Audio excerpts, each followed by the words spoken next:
Greetings, everyone.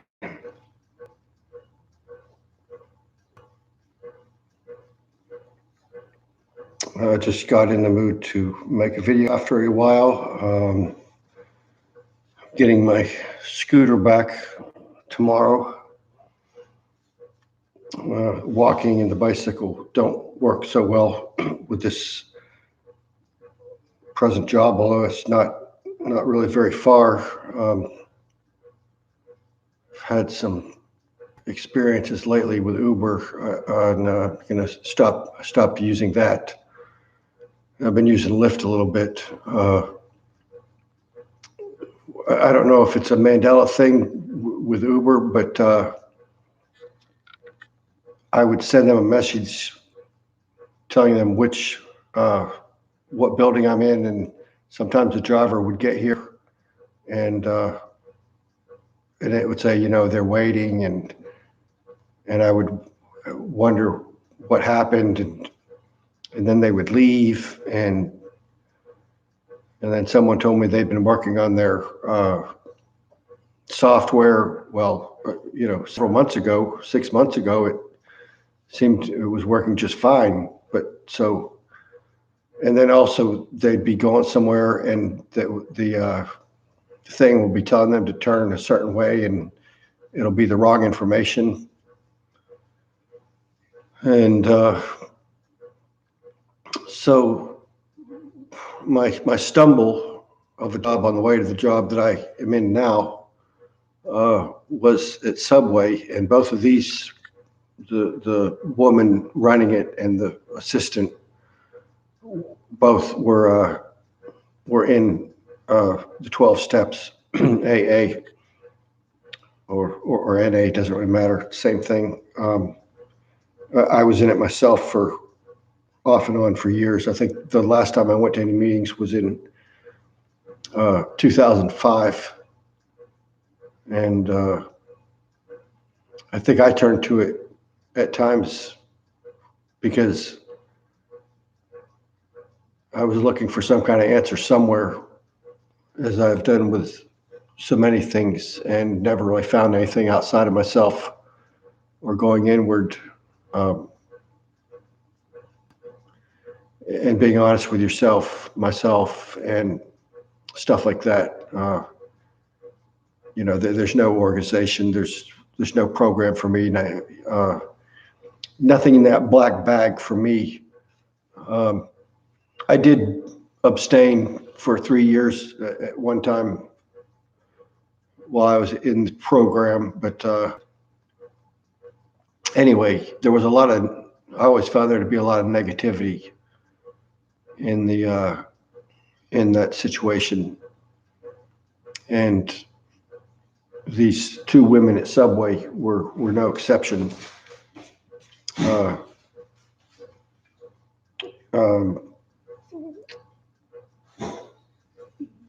She said one thing before I got hired, and then it was another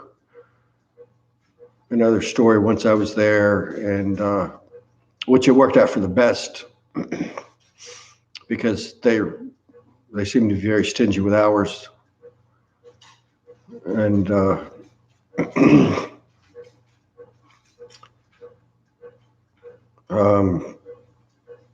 well, let me just go ahead and start with this document, and maybe some more will come to me.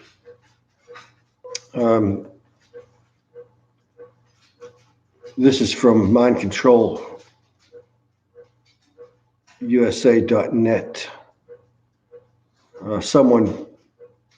This is just part of another blog post. I think someone sent this to me one time.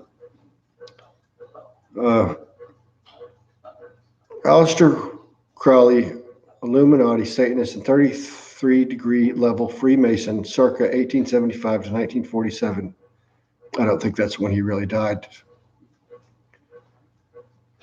There's actually a picture of him playing a part in the Reagan administration, but I don't know how he could have been that old, because he was not very healthy.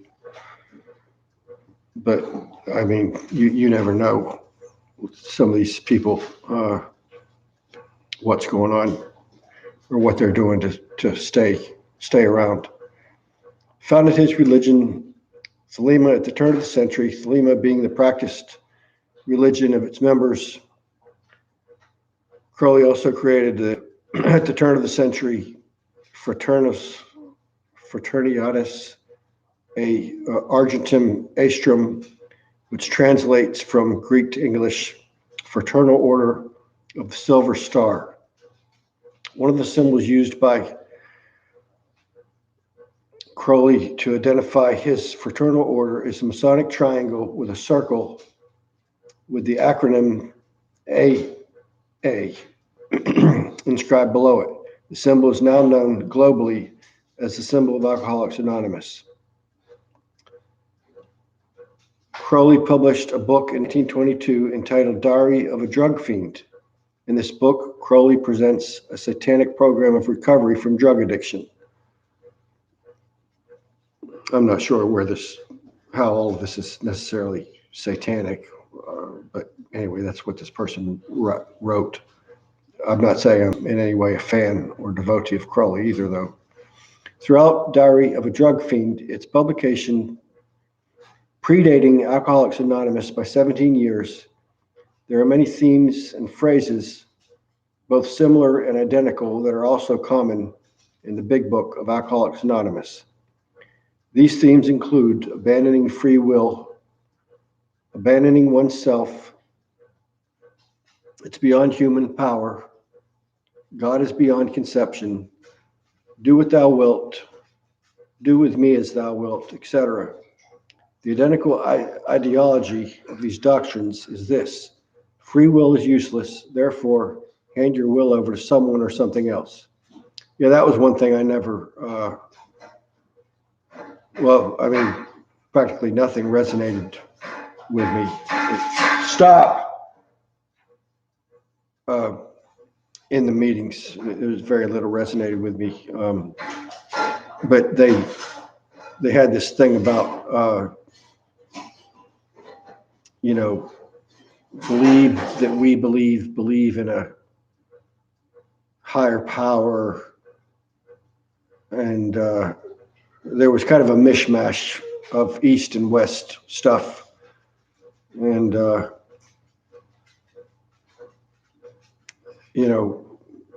this stuff about turning your will over to some kind of hazy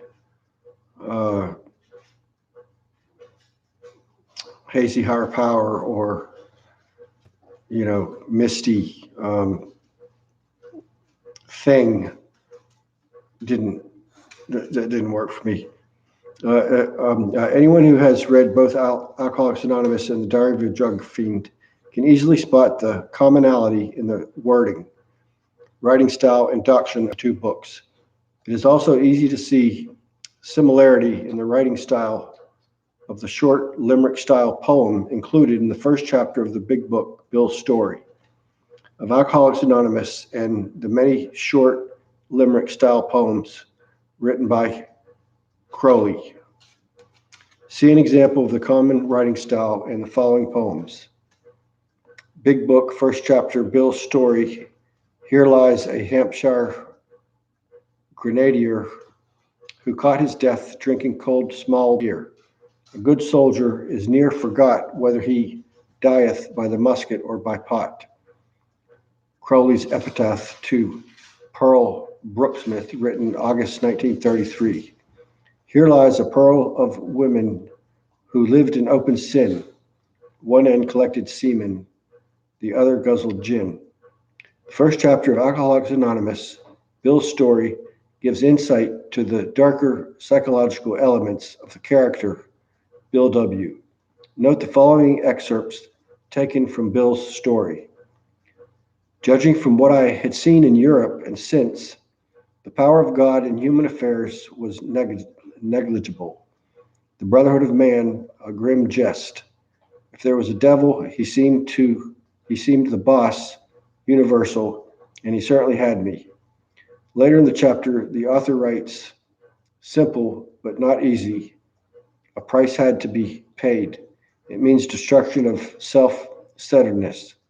I must turn in all things to the Father of light who presides over us all. Father of light, as used in the above paragraph, is also referred to in the Bible as Lucifer. Now we see the identical ideology in the following excerpt from Diary of a Drug Fiend, describing the spiritual program of the character Basil, who is identified in the book of Satan himself. He wants to be oneself, and the price of that is to abandon the false ideas that one has of oneself. In the last page of Bill's story, the author writes, "An alcoholic in his cups is an unlovely creature. Our struggles with them are variously strenuous, comic, and tragic. One poor chap committed suicide in my home. He could not or would not see our way of life. There is, however,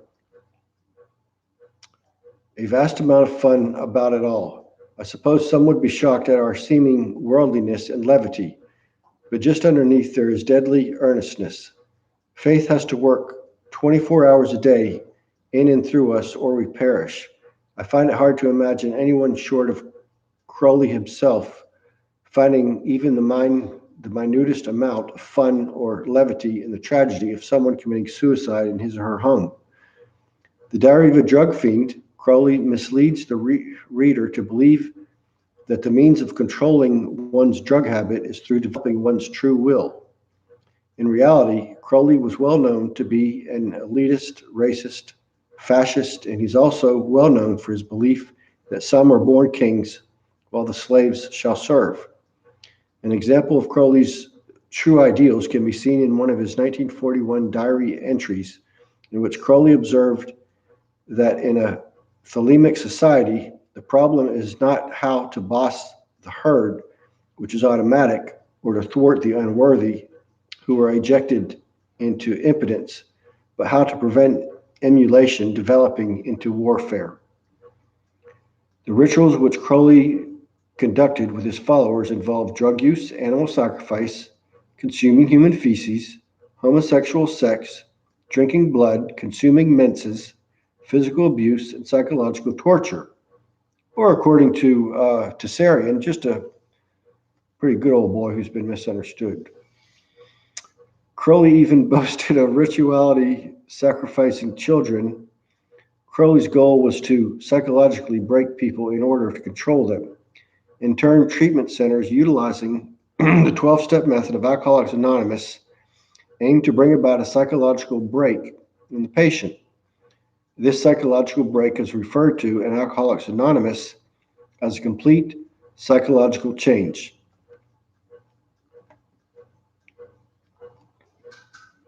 I was trying to use the arrow to move this, but it wasn't working. The techniques used by treatment centers to cause a psychological break involve cutting off the patient from his familiar social setting, restricting contact with the family and friends, and restricting access to reading material.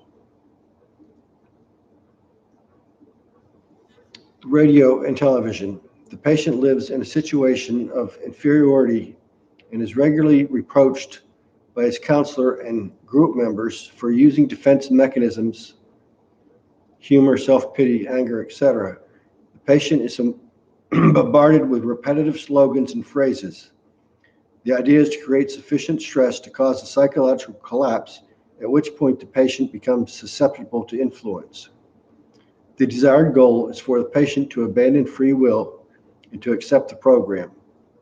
The most commonly known term for this form of this process of psychological restructuring is brainwashing. And I used to hear people in the meetings, they would say, well, I needed brainwashed. Examples of this satanic Freemasonic agenda can also be seen in music, art, and pop culture. Heavy metal music, artist, and well-known drug and alcohol abuser Ozzy Osbourne has an album titled Diary of a Madman, which is an obvious spin on the title of Crowley's book, Diary of a Drug Fiend.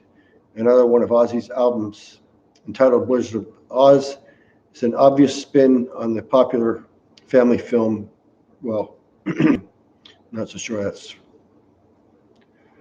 correct classification. Excuse me, anymore, that was family film. But anyway, of The Wizard of Oz. In turn, the film The Wizard of Oz is full of occult and Masonic symbolism. The term Oz, as used in the film title, The Wizard of Oz, is taken from Crowley's book, Liber Oz.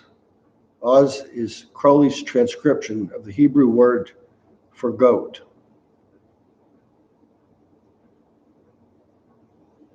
I don't know if they're correct about that, because Wizard of Oz was written years before that movie was made, and there was a bunch of different versions, but it's all worth considering.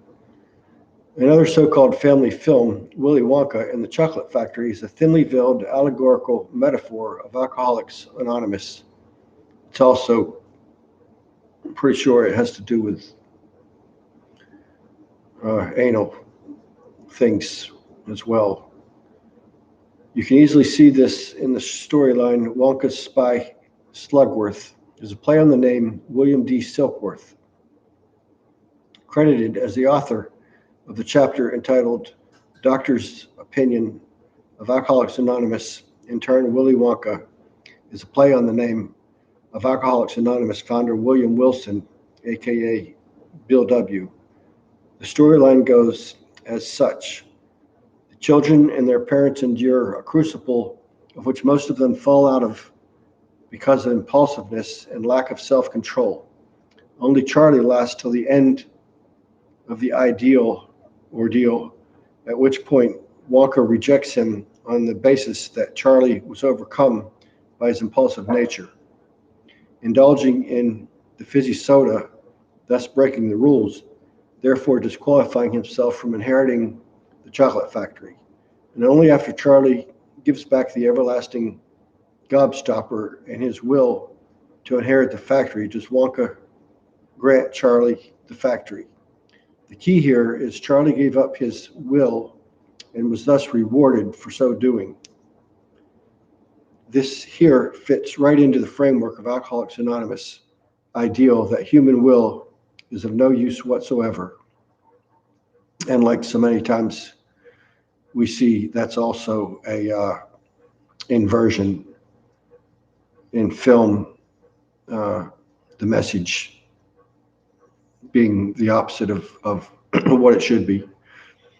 I find it most plausible that many government officials, politicians, musicians, artists, and elitist types know the secret of Aleister Crowley and AA, and that no one is willing to publicly uncover this deception that has existed for the last 80 or so years.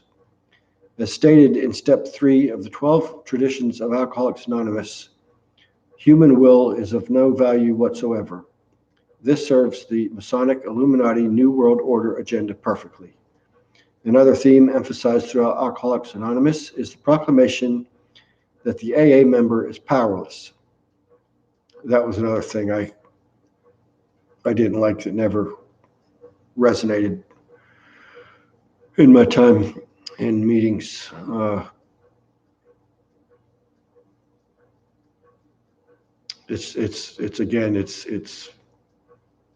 It's punching, kind of using our humanity as a punching bag. It's not something to be ashamed of. I don't believe we were born into sin and all of that shit. As governments and elitists endeavor to disempower citizens via corrupt banking practices, taxation, legislation, corrupt corporate influence, and censored and controlled media, a significant portion of the population will engage in the use of alcohol and drugs.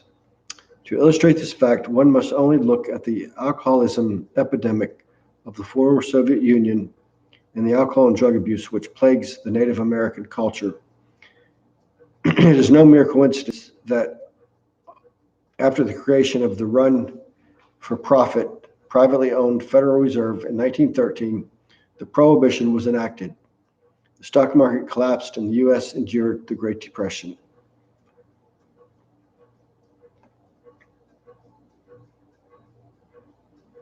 This was an attempt by the elitist Illuminati banking families, Rothschild and Rockefeller, at imposing fascistic control, which is why this anti-fa thing is so ridiculous. It's like mocking the public again, because they have the fascies behind the president when the president speaks. That's the same word, fascies and fascist. So, it's just, that stuff never ends. Also, during the same period, the federal government imposed the prohibition and criminalized drugs which were previously legal to purchase and possess. That was one other thing I wanted to mention while it's talking about this stuff is, I'm not saying marijuana doesn't have its own, list of problems, especially for depending on how you use it and the way you use it. But marijuana is not a drug, period, end of story. A drug is when you take two different things and combine them. Cannabis is a natural thing that's grown, as everybody knows, and it's not a drug. In order for an oppressive government to gain control, it must first regulate, and I wish I had some right now. It's been a month or so. Must first regulate by legislating and criminalizing personal freedoms. It can be seen today that the problem of drug addiction in America has been made a bigger, more expensive problem than it was at the turn of the century and earlier. Today, this explains why the CIA is known to allow cocaine and heroin to hit the streets of America to this day. If America is fighting a war on drugs, what side is it presumed to be on? The scenario is this simple. They say illegalize drugs and alcohol. I guess that's an okay way to use. That seems just like a strange. Okay, number 2, make them readily available. Then 3, force the intentionally created criminals into a program that requires them to give up their free will. This problem reaction solution is a perfect example of the dialectic philosophy as propounded by the Bavarian Illuminati, George Frederick Hegel. This problem reaction solution, or order out of chaos ideology, has been the catalyst for a multitude of artificially Masonic Illuminati created conflicts in the last century alone. As hard as it is to believe the extent people and governments will go to have absolute power, one must only look back to the 1940s for an example. It is also no real secret that the post-World War II Project Paperclip program designed to smuggle high-ranking Nazi officials and scientists to America, construed because someone or group in the United States had sympathies for certain aspects of the Nazi regime. One cannot deny the fact that Hitler was a master at manipulating thought and controlling masses of Germany, and that some of the control techniques would be of some interest to certain power structures in the United States. So now the question must be asked, if Crowley created Alcoholics Anonymous, who is Bill W? The answer is fairly obvious. William Wilson, or he's better known Bill W, is an acceptable pseudonymic identity put to a program designed by a persona that would not be found acceptable to the masses. Crowley reportedly believed that he was the Antichrist as depicted in the book of Revelation. They say Revelations, but it's always been Revelation, of the New Testament, and noting his sadistic, perverted proclivities, one could argue that he may have well lived up to that ideal. Also believing him to be the Antichrist, Crowley's own mother,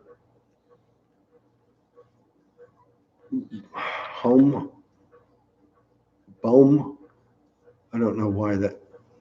Anyway, Emily Bertha Bishop bestowed the moniker Beast upon her son. Later in life, Crowley adopted his fraternal name to Megatherion, which translated from Greek means the great beast. The reason why Alcoholics Anonymous was written under a fictitious author is obvious.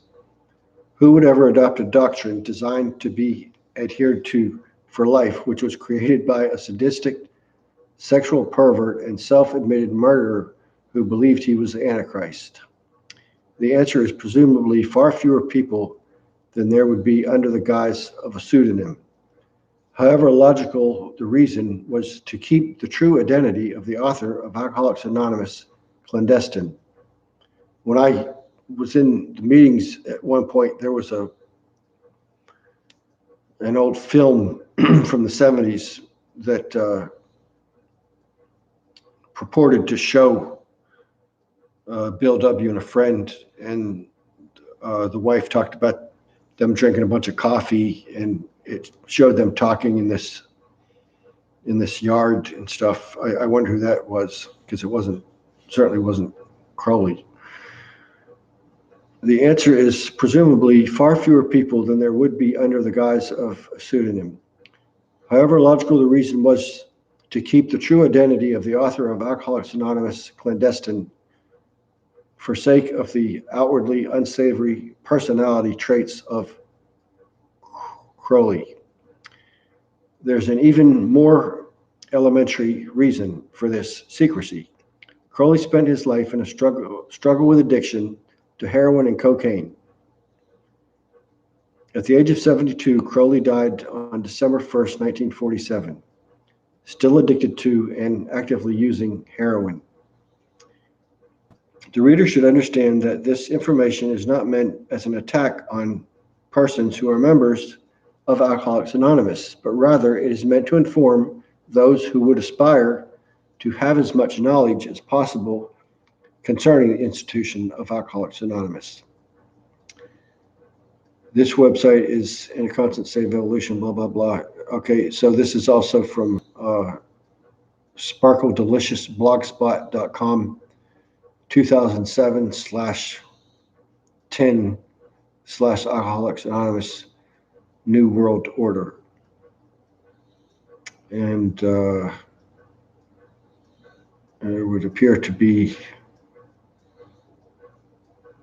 no one